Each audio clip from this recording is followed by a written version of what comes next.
Hello, I'm Gavin Horgan, Headmaster of Millfield School in Somerset, the largest co-educational boarding school in the UK. Welcome to the Millfield Way Podcast. Here, you'll hear from teachers, coaches and students from Millfield and Millfield Prep School. Millfield is traditionally different, and this is the Millfield Way. Hello and welcome to another episode of the Millfield Way Podcast, in conversation with Amy Chatwin. My name is Matt Davidson and I'm delighted to be joined by the head of dance at Millfield Prep School, Amy Chatwin. So Amy, how are you? Hi, I'm good, thank you. How are you? Very good, thank you. And just to clarify, because I know you kind of cover dance and drama. I do, so yes. You're head of dance at Millfield Prep, but I am. you still do lots of drama, is that right? So I am also, in the drama department, so I head up with Chris the speech and drama side of drama and teach on drama as well, so lots to me. Lots to you, yeah. So we'll get into kind of Millfield Prep School in a minute, but let's talk about you first. So kind of hobbies and interests. So what do you do kind of in your downtime to relax? I always, as a drama and dance teacher, I love the performing element, so as much dance as possible.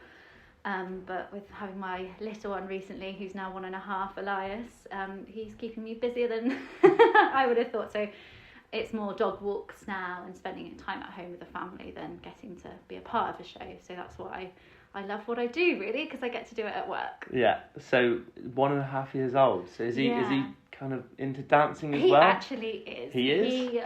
I didn't think he would be, but he put on, like head, shoulders, knees and toes, and he is running around dancing. So he's a cute one that I think might be a future dancer. Watch out. One to look out for then, Yeah. Definitely. So where did your love for dance come from?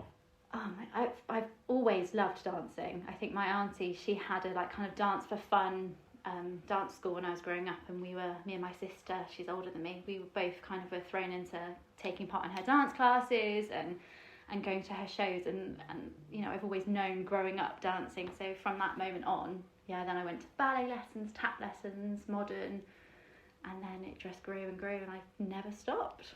So what do you make recently of TikTok? So TikTok dancing is a lot of kids nowadays is what they seem to be doing. They do. It's funny though, because I remember when I was at school, it was the same thing, just not on TikTok. Loads of people would learn dances, they would show them off at school and stuff like that. Newest songs and stuff. It's funny you mention that, because when we're creating in a dance lesson, I go, right, avoid TikTok dances, because if I put a popular song on it, automatically we go into the, dance for camera, which is amazing, and it's great that everyone's learning a dance, but it kind of prevents the kids from using their own imaginations and using what skills we've given them. So I love it, but in my lessons I don't love it as much. Okay. So you said you got into dancing when you were younger. What roles have you had before Millfield Prep School kind of in teaching, or was it the first? So Millfield Prep was my first job, which was incredible. I was so honoured to, step in. So I first started here. So this is my 7th year, so it's 6 years ago now. I started as speech and drama teacher and drama teacher. And I also did some dance clubs, which is kind of where my role has evolved to become head of dance. But before that, I was at the University of Plymouth. I did my dance theatre degree there for 3 years, and then I decided to go into teaching because I loved it, and then did my teaching degree there, and then luckily, ended up here straight away, which was incredible. I know. So was there anyone in particular that, when you said you kind of wanted to get into teaching, was that maybe one of your lecturers was kind of inspiring you to get into education, or was it just something you thought might suit you? I've got a hilarious story. So since I was little, I asked for a whiteboard for my birthday one year. And I used to sit with my whiteboard in my bedroom and teach the teddies that were in my room. So I've always had this, along with performing, I've always had this passion for teaching and wanting to help others. So I knew that it was either going to be, go and perform on stage and be a dancer or an actress, or it was going to be teaching. And it just happened to be, I hurt my Achilles in my kind of 2nd to 3rd year in my dance theatre degree. And that just made, I'm not going to be able to be a performer. I've got a bit of an injury. Definitely now teaching is going to be my way. So it was kind of in the cards, I think, from the get-go. I remember we spoke to Ellie Sturgis, the director of music, and she was kind of saying she loved performing, but there's a sense of you don't get, so when you teach someone and they suddenly get something, you don't get that when you perform. No. Kind of watching someone else understand it and it clicking is such a nice moment. Do you feel like you get that with dance as well? Yeah, it's so much. I think it's actually more rewarding for me. I love the creative side, and then I love being able to see my vision on stage, but also being a teacher and seeing their confidence grow is another thing. It's really rewarding, and actually I'm so glad I've gone down this route because it's just, I feel more fulfilled. Yeah, and I feel like dance and drama probably cross over a lot Yeah. in that aspect of confidence and being on stage.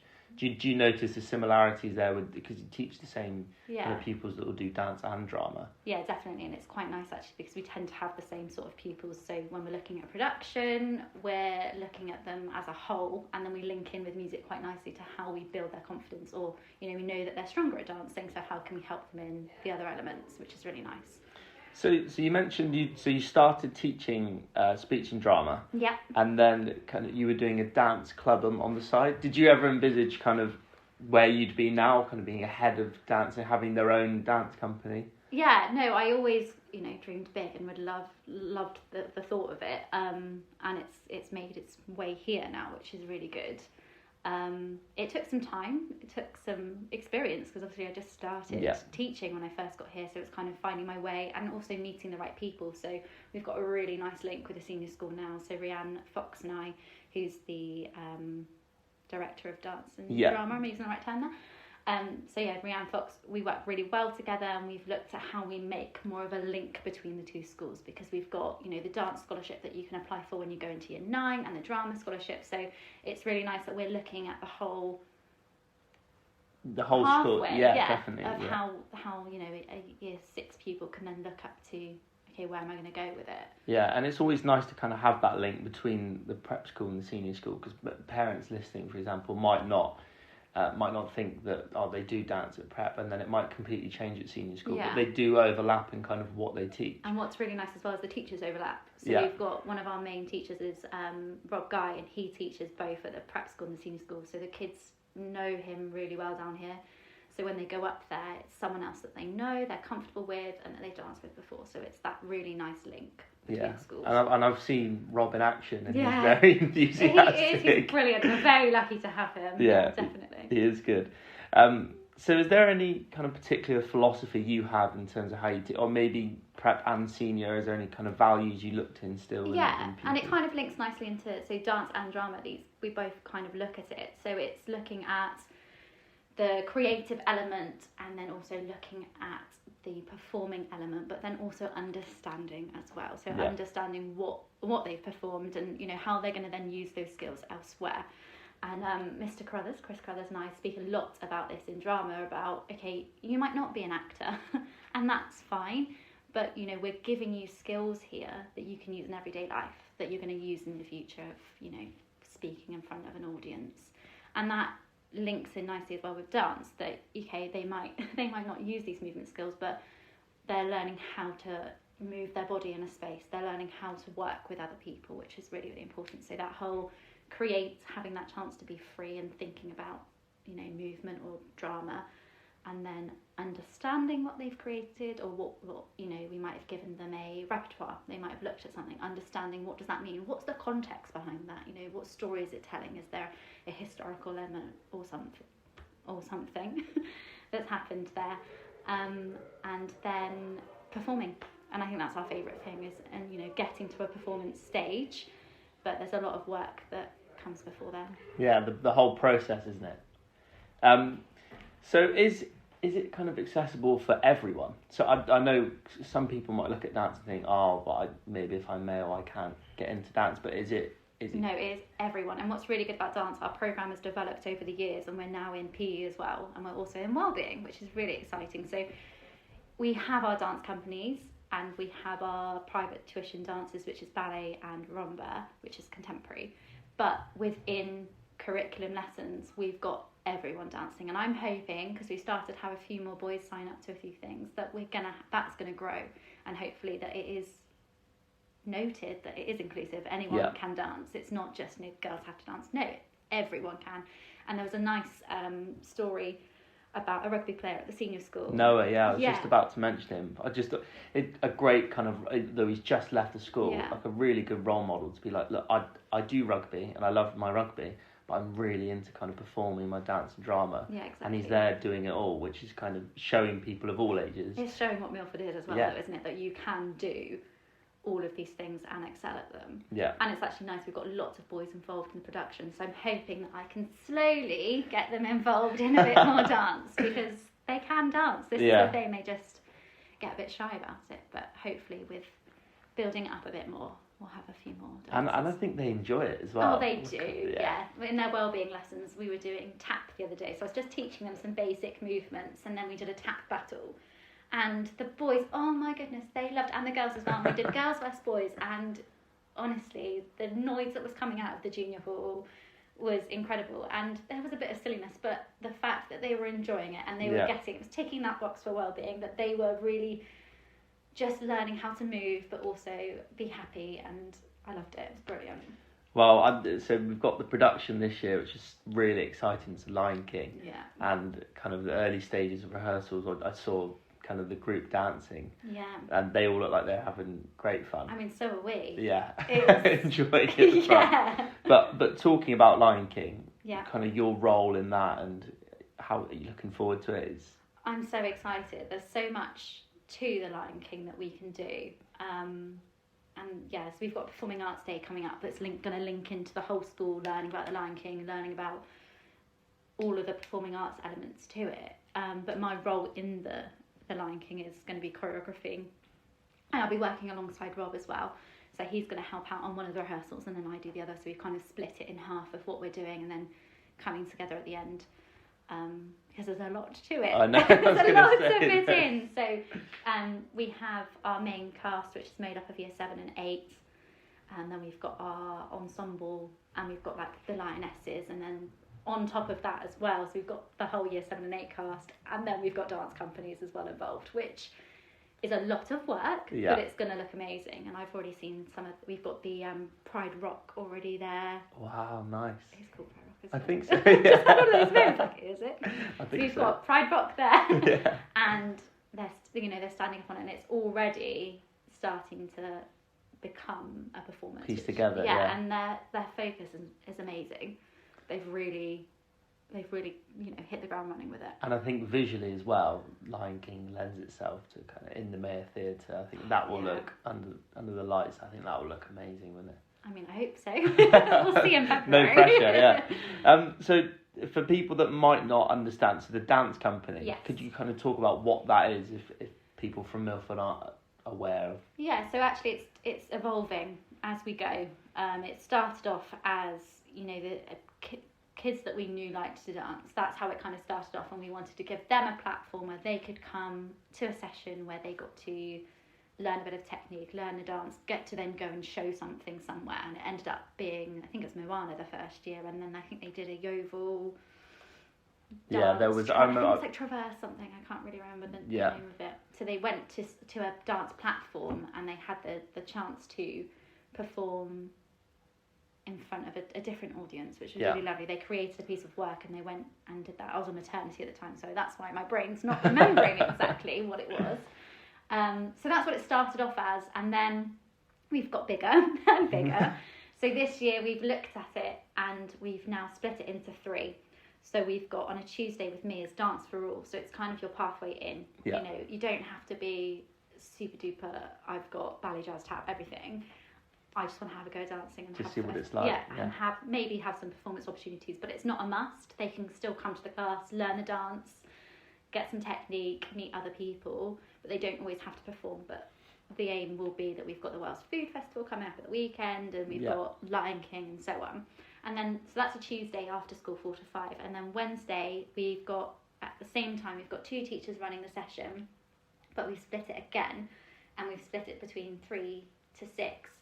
And 6 to 8. So depending on where they kind of fit with experience, they'll fall into those groups. There might be a bit of overlapping depending on experience, but for now, because we're still evolving, we're still kind of finding our way with it, and that's how it's ended up. So we're getting there, and the idea is that we get involved with as many productions, as many performances, and hopefully get some trips in as well to get them to go out and see different dances and link up with the senior school a bit more. Yeah, well, the interest was definitely there, because I remember the dance showcase in Yeovil. Yeah. And it was, I remember it was the first I'd seen of kind of the dance company.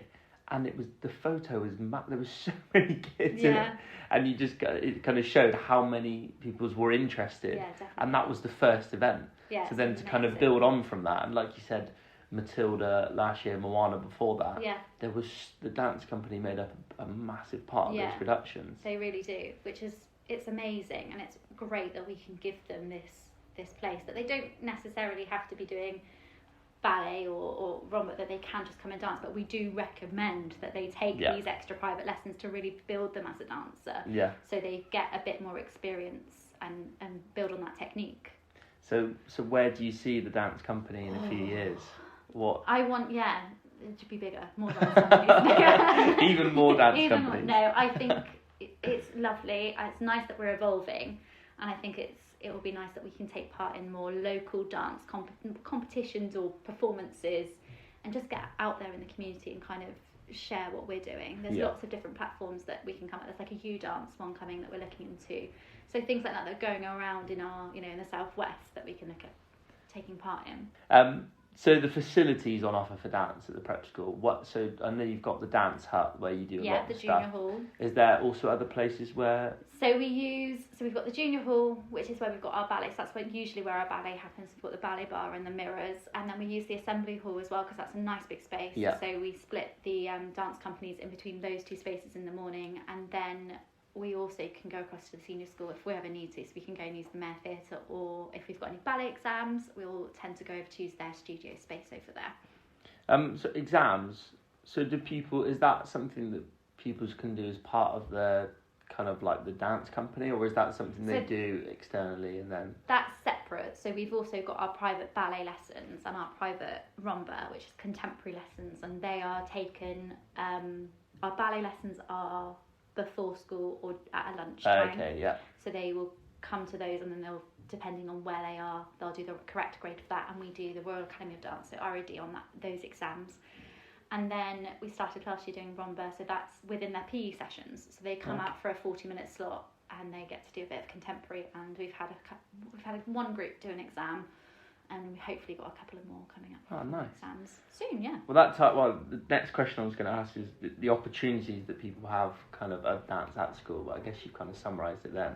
So they've got inside kind of PE lessons, they do well-being, and then you've also got after-school clubs and multis. Yeah, so it's quite a lot on offer. Yeah. So you've got your ballet, rumba, contemporary as your private lessons, and then year 8 I've got it in PE, I think year 3 and 4 I've got it in PE. And then 6, 7, 8 wellbeing. All sorts that goes on there. Yeah. Lots of dance. Busy, yeah. That's why I often, even at lunch and break time, I often see a lot of the pupils just break into dance randomly at any point on They've got campus. the moves ready now. Yeah.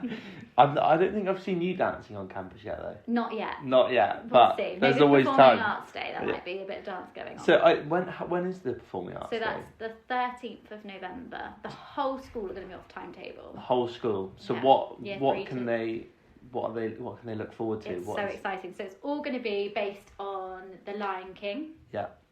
We're going to have some drumming going on by the music department, linking quite nicely with the African theme there. Yeah. Year 7s are going to be making some masks. Now we say year 7s because they take part in the chorus element of singing in the production. So they're going to spend most of the day, in double lessons, looking at making a mask for when they're performing. I was going to say for themselves, so yeah. they're going to build their own. Their own mask, which will be obviously like an animal theme to that. What else have we got going? We'll have some dance going on. We'll have some senior school staff come over, because we think it's really important that it's not just us delivering everything. Yeah. We're hoping, it's still to be confirmed, that we get a puppet workshop in to help us, because we've got puppets in the Lion King to kind of show us that. Looking at the tech element of it, so the lights, the sound. We are looking at costumes.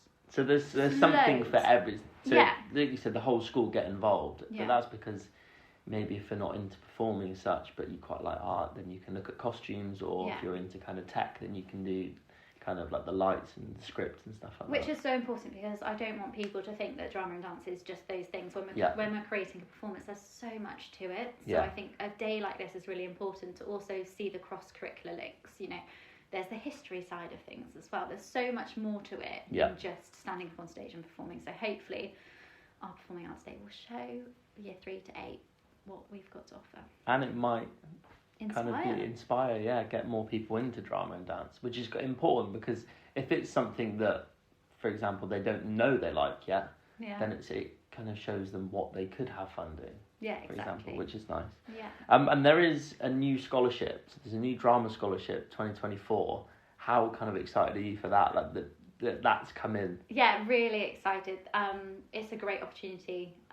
We've got such talented children here, and you know that will hopefully attract more into the school, which will be really brilliant. And then again, a nice then link up to the senior school, having that on offer, and we can support them and build them and make sure that they're, you know, following those right pathways to the senior school. So if someone applies for the drama scholarship, what could kind of that exam look like? Would it just be kind of coming into the school and then maybe giving them something to perform so you can kind of see what they look like? So it would kind of be looking at potentially doing a monologue, which is a solo bit of acting, you know, that they've learned off by heart, that they can perform, and then potentially a workshop of working with others, so we can kind of see, as you know, not just what they've learned off by heart at home, but how they can adapt to things as well. And maybe not for kind of the big productions like Lion King, or maybe it does happen, but like you said, when pupils work together and they bounce off each other, do you kind of let them rehearse the script, for example, and say, see what you think works, and then we'll see kind of how we can adapt it? Is that something that you try and do? Yeah, and that's sort of what we did with the Lion King. So we had a few of the pupils, you know, rehearse it by themselves, and then they perform it, and then we go, oh, okay, try this, or try this. And that really helps us to also see how well they're going to be directed and how well they're going to work with others, but also allows them to have their creative voice, which is so important, of how, you know, they might become Scar in a really different way than we've imagined. So I think it's really important then, you know, in that audition process, that we allow the pupils to have their own voice. And it's definitely the same for dance as well. So if you show them a routine and then someone suddenly goes, hold on, miss, I think it might work better if we do it this way, and you're just like, yes. And I think that's where the creative element comes into what we've been looking at, is because I will give them, okay, this is the routine, and this is the music, okay, but now you're going to have your own little section to use those movements and come up with something else, because I don't want to just make them a robot of what I've taught them. I want them to have that creative voice and that freedom to move and to explore themselves. Yeah, and it is, like you said, that even kind of Miss Trunchbull last year. Yeah. Like, when I heard we were doing Matilda, I did not kind of imagine that would be what Miss Trunchbull was like, but it worked, and it was great, and what was nice is that, because we obviously double cast it, is seeing the two different versions as well, and them having similarities but also having their differences as well. And you know, the movement, and that links into dance as well when you're performing on stage as a character, because you're not necessarily moving how you would move, or you know, if you've got to do a bit of a dance in your song, it's how that character moves as well, which is all links really nicely together. So we've got Lion King, Performing Arts Day. Is there any other kind of events that you're looking forward to in the diary that stand out? Well, house singing actually is one of my favourites. Are you one of the... I take part, I help with Saxons, and I tend to conduct. I couldn't think of the word. I'm using my hands as gesturing. Conduct, You can tell I'm a dance teacher, not necessarily. So I conduct that one. So I'm really looking forward to that. But we've got some of the dancers taking part in the whole school number as well, which will be really exciting. So we've got a little show in there as well to take part. But I'm not going to ruin the surprise of what the whole school song is yet. No, that's fine. Because that is no one spoilers. of my favourite events of the year. So, because I remember watching you, was it Saxons Year of last time, when you had kind of all the hand movement, and it does add to the song, and because obviously there's a judge there, it has to be a factor. I think my favourite one that Saxons did that I helped conduct was Rolling in the Deep by Adele. And that one we had some really good actions, and the timing of it's good. So it's always handy having a dance teacher help you. So are there any successes or maybe not successes if you've been here for 6-7 years, or maybe kind of individuals that you've seen grow in confidence from a start point at any that stand out to you? I think so. Last year's year 8, so I'll be year 9 now. That will have been my first cohort, I guess, that I've seen from year 3 to year 8. And that was a real eye-opener, and that's still stuck with me. There's a couple that, you know, used to be really shy on the playground, used to come and hold my hand and like cry and be nervous, and when they're in year 3, and then I know teach them drama or on speech and drama, and just to look over the years of how much they've grown. You know, they were either a main part in the production, or you know, during speech day they were giving a speech, and just to see, it doesn't matter whether they did speech and drama or dance or anything, but just to see their progression throughout, and how their confidence has grown through us helping with drama and dance and giving them those opportunities to grow. I think that's the most rewarding thing. And a lot of people do say kind of the first kind of group of people that they do teach and follow that kind of sticks with them, because it's their journey, but it's also your first full journey, isn't it? Yeah, it's almost like, yes, I've done it. Yeah, you know you've done it. I've helped them. They've bit of the pressure off now. Yeah. No, definitely. So that's kind of an experience that's stood out. Have you got a highlight that stands out, or something that's happened maybe that you've been really proud of? I think one of the first productions I did here that I was really proud of was Mary Poppins. Okay. So that's going back quite a few years ago now. It's probably the second production I did here, and it was the first time I was really given the opportunity to do the choreography in it. And I had watched Mary Poppins, the musical, a year or so before, so I knew all the movements, and I was like really on it. And I think for me, that was my first time where I was like, yes, like this could work really well with musicals here. Like, we can do something. So I think that for me, and the kids that we had were amazing. They literally absorbed all of the material. They didn't forget it. They were so energetic. And it just stands out. Yeah, it really does stand out. And obviously, and then going on from that, then going on to Moana and Matilda, going up to the Mayor Theatre, just having that opportunity to be in an amazing theatre space. It is great, isn't it? Just makes the world of difference. Yeah. And do you find that something that the pupils love as well, that they get to? I know it's only down the road, but kind of going to a different venue for this production they've made, it gives it that factor of being at the theatre, doesn't it? I think it makes us feel like our own little theatre company. Yeah, like touring around Somerset. That we just, we've been working here and now we're going to. And I think it really does level the kids up as well. You know, they get into a rehearsal state, and then as soon as they're on stage, the lights are on, they've got the music live in front of them. You get this buzz and energy you can't really describe it unless you're. You can't replicate it either in rehearsals when you're kind of in that moment, can you? So, final question. We ask this to everyone that comes on the podcast. So, if you could sum up, so it's going to be dance for you. So, if you've got to sum up dance at Millfield Prep in 3 main takeaways, what would they be? Okay, so I think inclusive. Okay. We're evolving. Nice. And we've got performance opportunities is what I'm going to go with. Okay, so inclusivity. Yeah. What was this? Evolving. Evolving. Because we're constantly developing. So inclusivity, evolving, and opportunity. Yeah, opportunity. So lovely. Wow, that's a great way to end the podcast. I hope you enjoyed it. I did, yeah, thank you. Good. Well, I hope the listeners have also enjoyed this episode of the Millfield Way Podcast. Goodbye.